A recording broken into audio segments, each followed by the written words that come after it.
for teaching, learning, and research, and coordinate with placement, alumni, and other sales in campus. Right now, if you look at the current scenario of higher education in India, you'll find these five main components or five main keywords.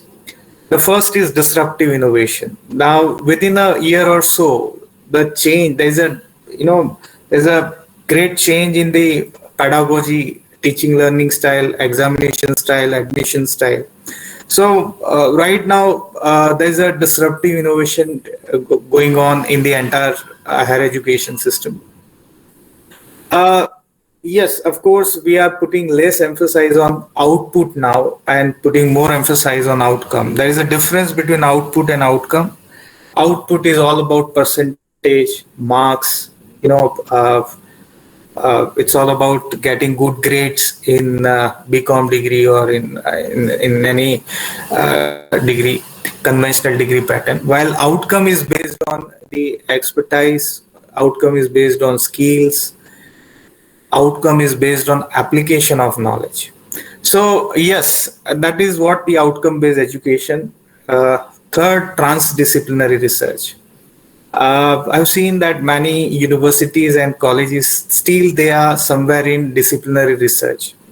After disciplinary research, interdisciplinary research and multidisciplinary research came, and now there's a world where the more emphasis is given on transdisciplinary research. I'll give you a little bit idea of transdisciplinary research. As you are aware that disciplinary research is all about traveling in one structure, in one subject, in one domain. When you use more than one domain, it becomes multidisciplinary. When you integrate two domains, then it becomes interdisciplinary. But when you integrate more than three domains, which addresses the public issues or the public problem, then such research becomes the research of transdisciplinary nature. So I think when you're talking about quality IQAC, so IQAC should keep in mind whether they are focusing on disruptive innovation, they are doing any exercise related to disruptive innovation, whether their syllabus, certificates, whatever is based on outcome or output, whether any kind of activities which is taking place in the higher education institution is focusing on transdisciplinarity. Of course, acquisition versus application. Now, students are more demanding a course which is more in application nature, which is more about application of the subject and not acquisition of the subject. So acquisition is less important than the application.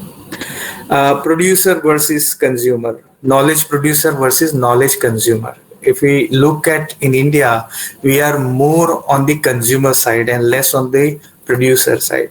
How? That is measured on the basis of intellectual property rights which are registered by the country. In India, the number of IPR which is registered every year is 1/10 time of the United States of America and United Kingdom. So we are simply a knowledge consumers and not knowledge producers. So we should try to produce more and more knowledge.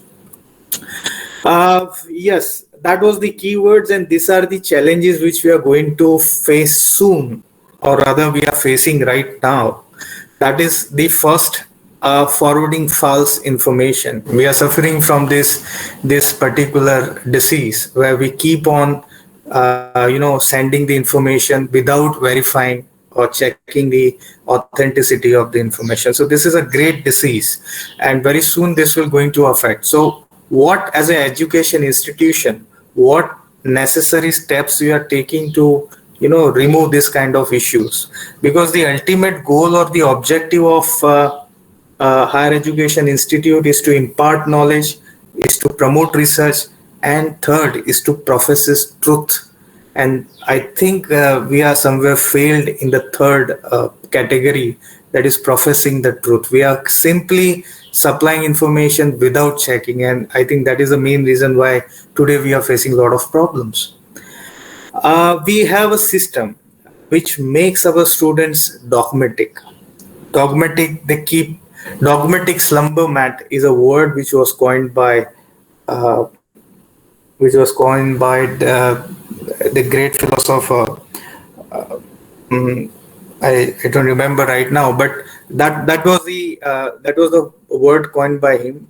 That if your activities, or if you keep your teaching learning pattern in a traditional or conventional way, then certainly it is going to affect your students, and they will keep your students in this particular mode. Yes, this partial attention deficit syndrome. If you look at your students, you will find that their 50% of the concentration is lost just because of the gadgets. They all the time they keep on checking their messages on social medias, WhatsApp, and so 100% attention is now history. So how to deal with the students who are, suffering from this syndrome, partial, and not even students, even faculty members. I've seen many of the faculty members, they were, keep on doing some WhatsApp exercise during sessions and presentation. So this is a great issue again. Dark emotions.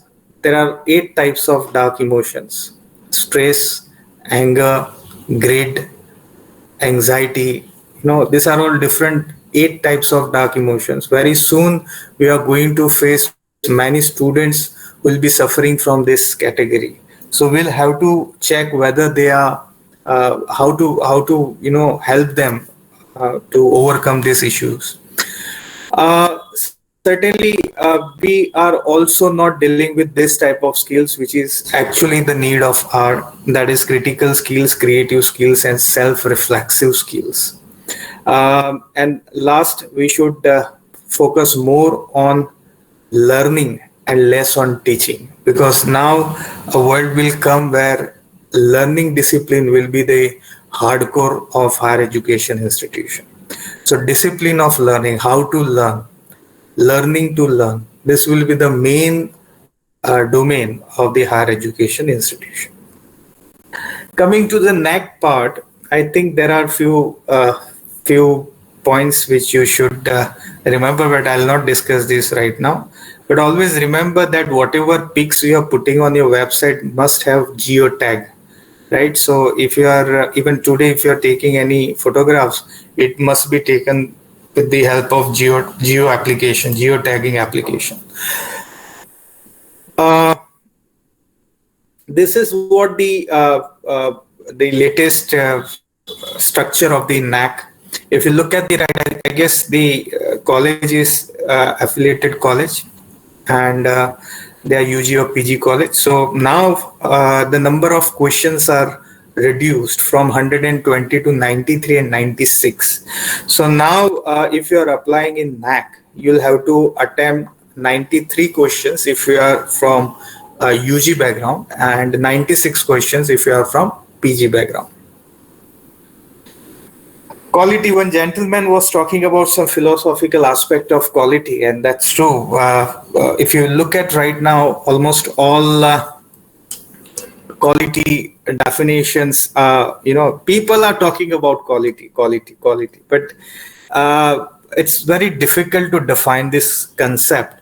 Of course, if you are talking about quality, it should save you from 3 crises. There are 3 types of crisis which is right now we are facing in our higher education institution. That 3 crises are motivation crisis, legitimacy crisis, and rationality crisis. Now, if you are imparting quality education, then certainly you will not find this type of institutional crisis in the higher education system. But unfortunately, it is there. Everywhere, students are not ready to, they are not motivated to learn. They are not motivated to read. We are also suffering from legitimacy crisis, where the laws are not uniform. Everyone is struggling. India is not a country. It's a continent with 30 countries, right? Where everywhere the system is different, language is different. So that one law cannot be implemented everywhere. But unfortunately, we have to deal with it. So again, there's a legitimacy crisis happening in all the education institution. And rationality, I think I should not talk about that. Rationality. So how to overcome? If we talk about a quality, it should have, or it should be based on four pillars. Four pillars, which is rationality, communicability, negotiability, and shareability. In a right sense, if you talk about a quality, your higher education institution must address these four pillars: communicability, negotiability, rationality, and shareability. How to do that? Right now, I'll not be able to explain that in detail. I would like to give certain clarifications on this. I think one of the speaker was talking about best practice, and she was talking about that best practice can be changed, or it can be like, every year you will have to come up with the best practice. Always remember, best practice cannot be changed frequently. If it is changed, it cannot be a best practice. Best practice or a unique practice or innovative practice has to be practiced in such a way that your college, your institution is known for that best practice. She was also talking about cow and cow. Cow was a concept given by me only to Bhopal School of Social Sciences. Cow is computer on wheels, and cow is also knowledge on wheels. So that was a best practice. So once you adopt a best practice, you have to constantly work on it to make it more comprehensive, and you should try to innovate in your best practice only. What next can be done, what next can be done, and you should try to do excel as far as that best practice is concerned, right? And the entire your institution is known by that particular best practice. So best practice is never changed, or if you keep changing your best practices, means you are a failed institution. You are not in a position to focus on one particular best practice. So I think brainstorming is required before addressing particular practice, that this is our best practice or unique practice. You have to do a lot of exercise on it, and then you should focus on it. Breach course certification, obviously, it is not only for the slow learners, or it is all. Breach course is not only for those who are coming from different backgrounds. Breach course certification should be there, and it should not be limited or restricted to those who are coming from a different stream. For example, if your college is a commerce college and someone from arts stream wants to join your commerce college, then you will go with the breach course, right? But it should not be the only criteria. If the students who are coming from vernacular medium, they should also be given this type of certification, breach course certification. So make sure that whenever you keep this breach course certification, it should be available for both. Remedial class syllabus, I'll again not go in detail, but this never use approximately word in any of document. See why I'm telling you this, because I have been NEC team peer member since last 6-7 years, and I have observed that even in the presentation part, the principal or the vice chancellor, they used to write approximately. Now, being like it is your institution, all the data belongs to you, and if you are not sure about the data, then it will create a big question mark on the management of your institution, and therefore you should never use this approximate. Please keep this in mind whenever you make a presentation, whenever you write SSR, never use word approximate. Next is culture versus environment. Culture is a behavior, right? So if you say this is our culture, means this is how you behave. So please use this word very wisely. Never use the word we have a research culture. If you the moment you say you have a research culture, means you have to justify it. Means do you behave in this particular way? Do your faculty behaves in this particular way? Do your student behaves in this particular way? You have to justify it. So please don't use this term unless you are sure about it. These are the models. The first model is created by me only. The TPAC, PDC and TQM. Taral is for the teachers, teaching. The T stands for teaching, A stands for administration, R stands for research, A stands for advisory, and L stands for learning. Your college or any college should make this mandatory for all teachers, because I have seen many teachers, they say our administration is not my job or research is not my job. I'm good in domain, but I'll not do research. And many of the teachers are spending very, very major time for learning. So what a college can do, they can have a feedback or the performance appraisal form for teachers, where these 5 components can be a part of that performance appraisal form, where T stands for teaching, A for administration, R for research, A for advisory, and L for learning. The second is very famous nowadays. It is all about technological, pedagogical, and content knowledge. That is all about online education. PDCA, I think the faculty was talking about Plan, Do, Check, Act. It's a term which was coined from ISO certification. And the last one is total quality management. Yes, these are the policy immediately IQAC should draft and upload on website. If your IQAC of the college or university has not made this policy, then make the one and upload it on your website. It is quality policy. So first of all, what is the definition of quality from your point of view, institution point of view? You have to define it and you have to put it on the website. Then research, innovation and consultancy policy. One of the faculty member was, speaker was talking about entrepreneurship and a startup and the consultancy. So you also have to make provisions for it and you have to upload it on the website, that this is our policy. If the policy is not ready, then you may follow the policy of state government or UGC or any competent authority, but do not copy paste and put it on the website. That will create a negative impression. Then purchase maintenance policy is so obvious.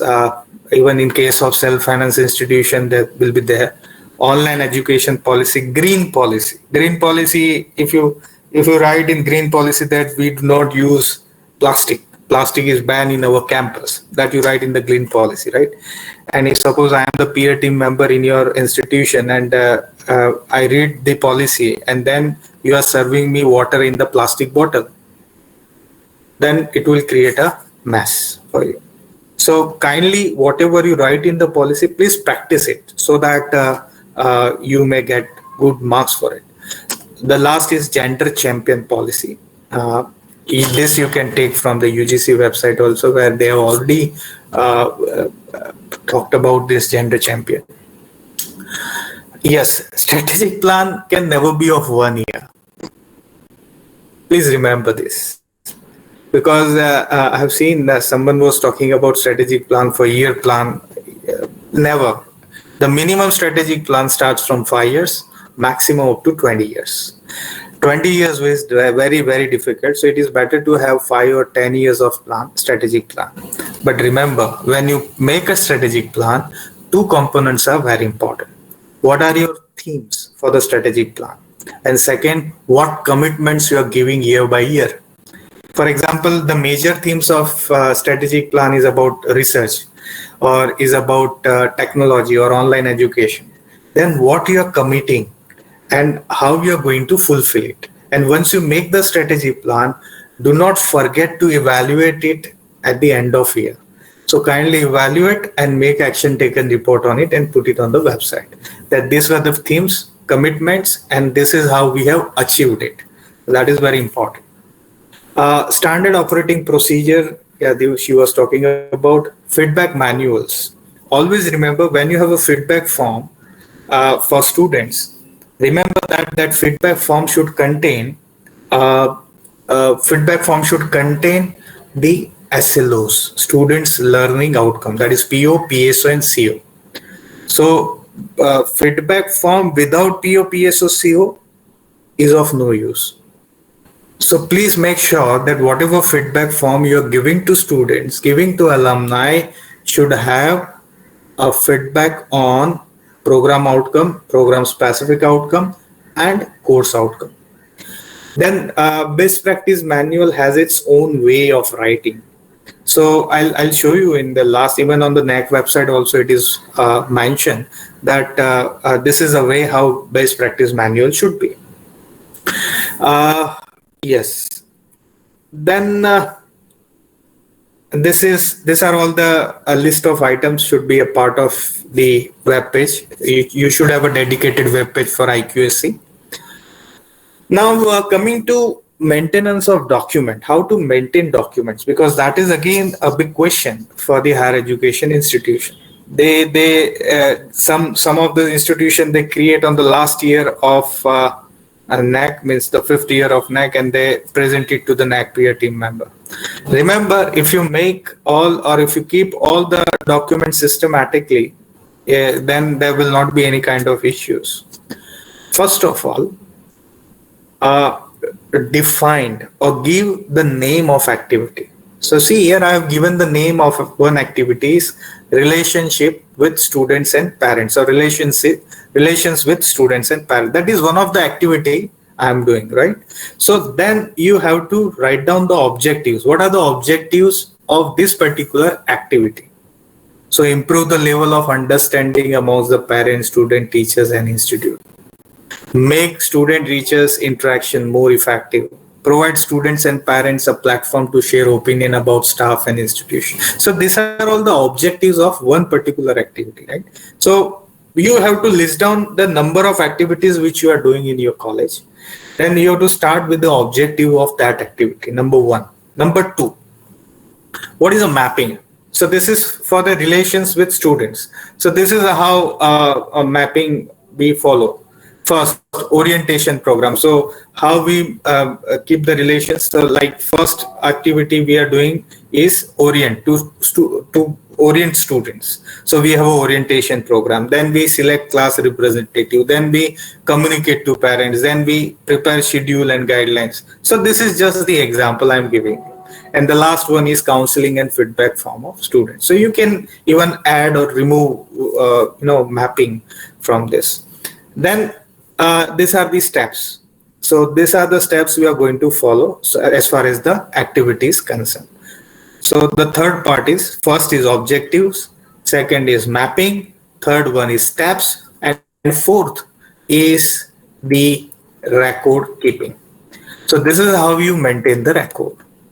First, the name of record. Second is in which form you are going to maintain the record. The third is number of record. Number of, say for example, it's a Sant Hriday Ram College. So SHC can be the code of a college. Oblique RSP stands for relations with students and parents. Oblique 01 is the number one invitation, and second after that you can write down the year or whatever. So and then lastly you have to maintain, or you have to show the retention period of the document. So how many years or what is the timeline for maintaining the particular document.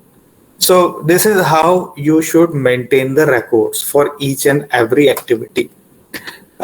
See here I have list down the number of activities. This can be the activities in a college: extracurricular activity, admissions, examination, library, HRM. These are all the different types of activities, and code are given, and this is the way you should maintain the records. And most important part is gap analysis. Gap analysis means what you have planned and what you have done. The variation or the difference between that two is your gap. So how we are going to address the gap. So this is a format which you should do it quarterly. Quarterly you should try to see the result. Whatever you have planned is done as per the means the actual activities are done as per the planning or not. If it is not done, then you should take corrective actions for it, right? So this is how the gap analysis worked out. Yes. What type of certificate program a higher education institute can start? As I've discussed earlier, that these are the challenges and these are the keywords right now in the higher education institution. So keep that in mind. I have listed down certain certificate courses. These are all the different types of courses which are very, very important in coming near future. So you should try to work on this type of certificate courses. And remember, always when you prepare a certificate course, it should be minimum of 30 hours as per the rule of NAC. More than that will do.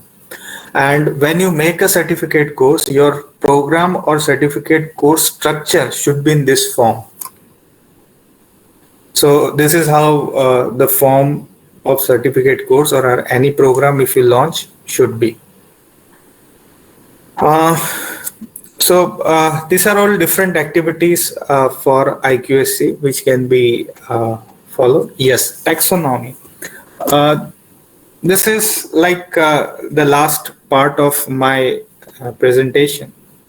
I'll just finish in 5 minutes.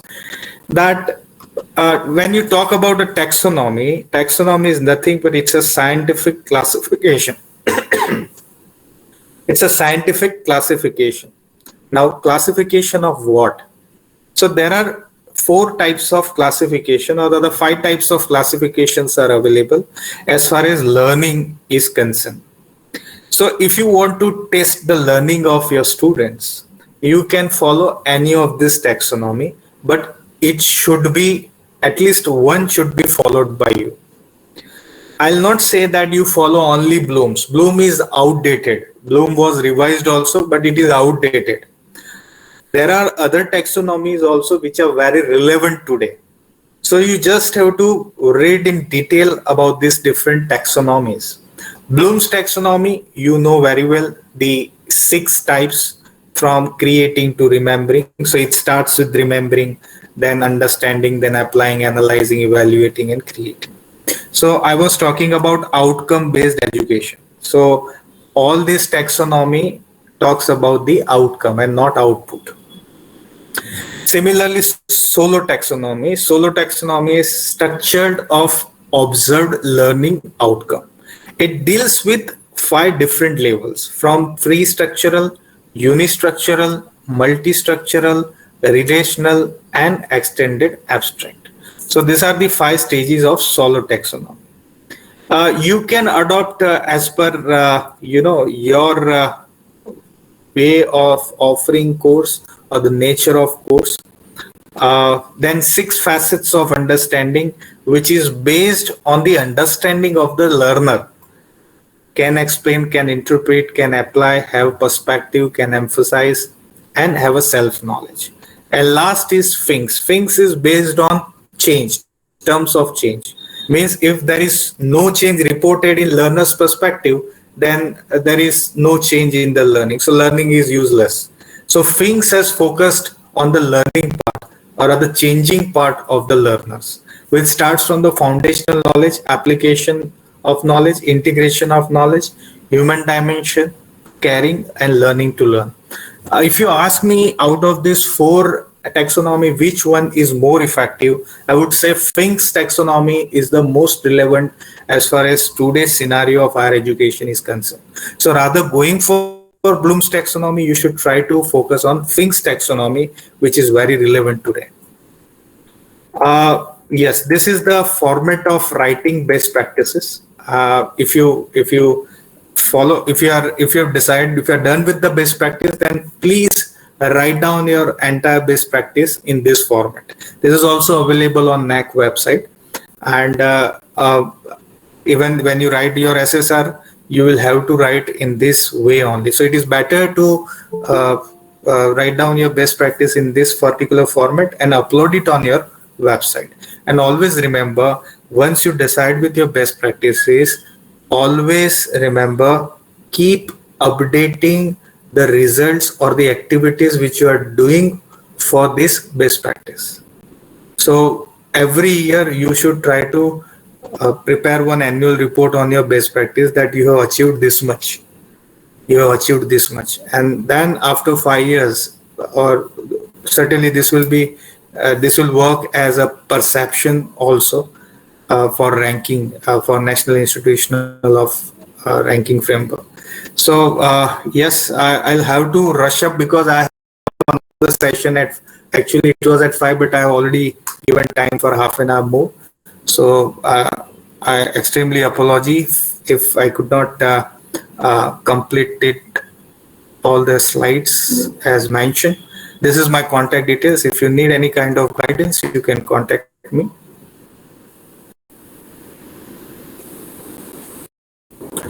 Yeah. If you have any kind of question, you can ask me. Sir, what is the difference between the certificate course and value-added course, sir? Certificate course is a part of value-added course only, or vice versa, you can say. So any value addition course can be a certificate course, right? If they have just name it value addition course, so that is not a much change. But remember, when you are writing value addition course, it should be of 30 hours and it should add to some value, maybe a life skill, professional values, or a life skill value, or entrepreneur value, any value. Sir, is it necessary to get academic council approval for that, for both the course, value added as well as certificate? For IQAC, see, for any kind of certificate course, approval of IQAC is must.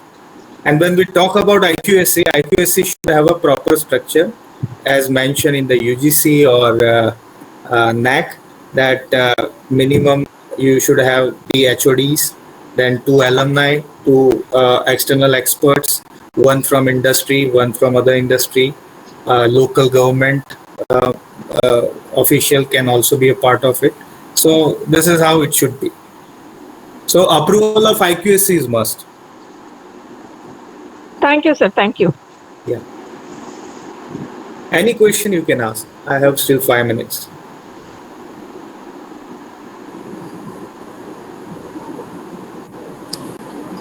Any queries from the participants?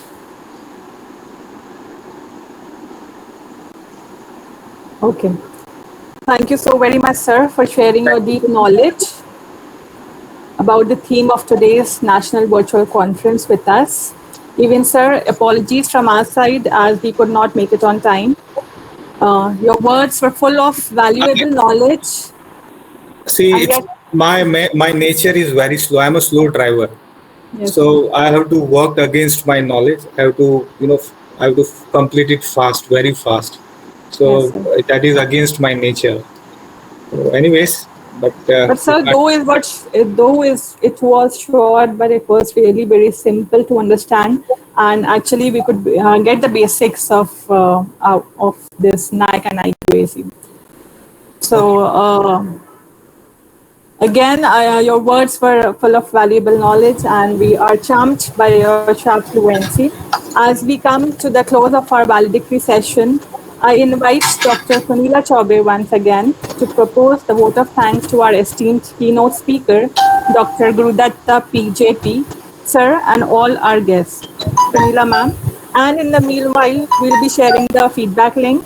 And dear participants, it's requested to go through the link and fill the form. Thank you once again. Sunila ma'am.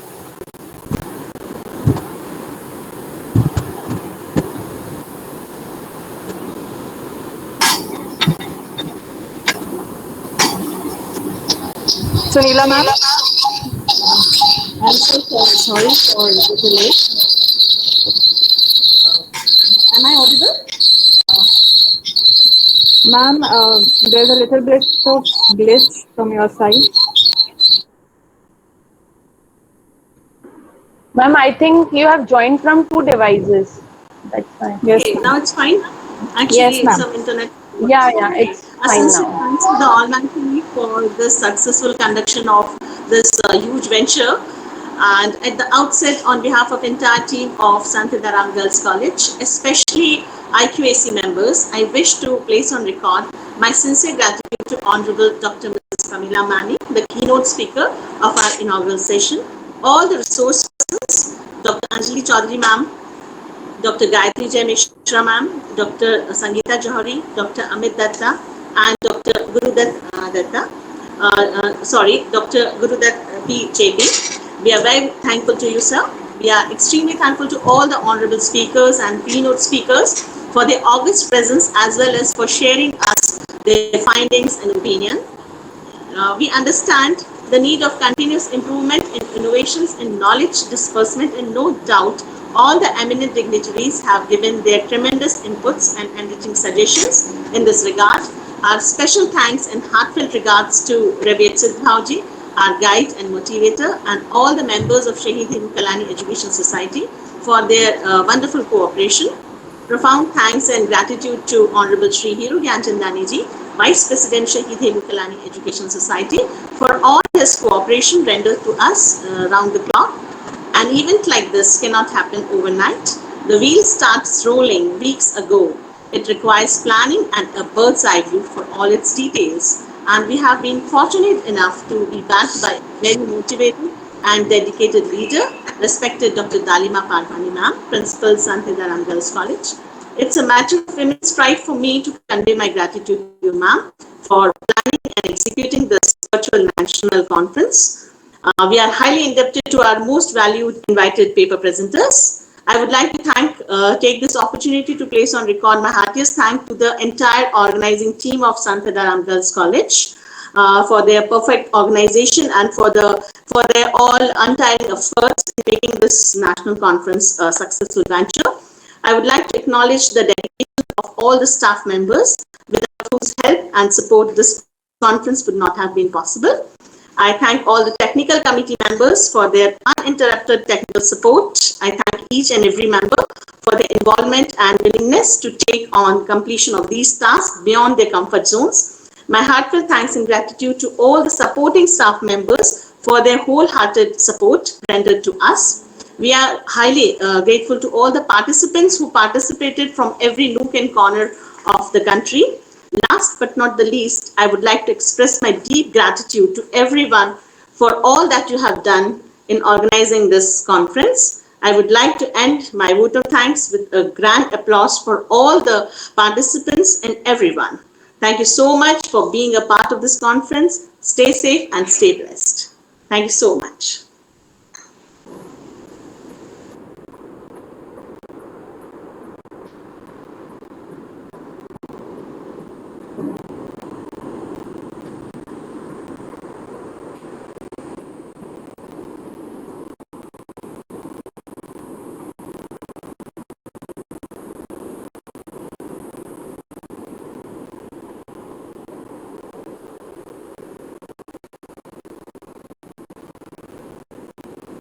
Thank you so much, Sunila ma'am. Thank you so much, Madhu ma'am. Thank you so much, everybody. And we will meet in the next conference, all the dear participants. And we will be more planned and more organized in our next conference.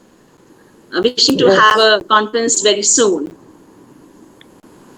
Thank you so much, Sunila ma'am. Welcome. The end of a story is the new beginning for many others. On this note, let's conclude a remarkable, memorable, and knowledgeable national virtual conference on accreditation, ranking, and quality, a paradigm shift for strategic enhancement of higher education in India. Have a wonderful evening. Thank you, all of you. Thank you, everyone. Thank you for such a grand put up of the conference. We all did it. And special thanks to Dr. Sunila Chaubey and the entire team of the IQAC, all the people and the technical people who were involved. Throughout, you have been there, and it was a wonderful show. Thank you so much. Thank you. Thank you, ma'am. Thank you, madam. Thank you very much. Thank you, ma'am. Thank you so much, Thank you, madam. Thank you. Thank you, ma'am. Ma'am, you were not there in the group photograph. So I was again, you can take. I am still there. yes, ma'am, because only faculty members are there, so we can take a group photograph. Yeah, I am still there.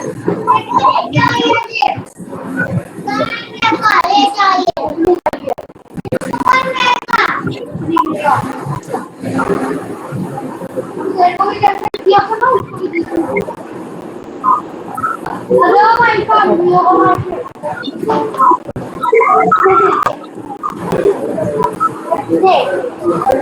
ma'am. Thank you, Bala ma'am. Thank you, madam. Thank you very much. Thank you. Thank you, ma'am. Thank you, ma'am. Bye.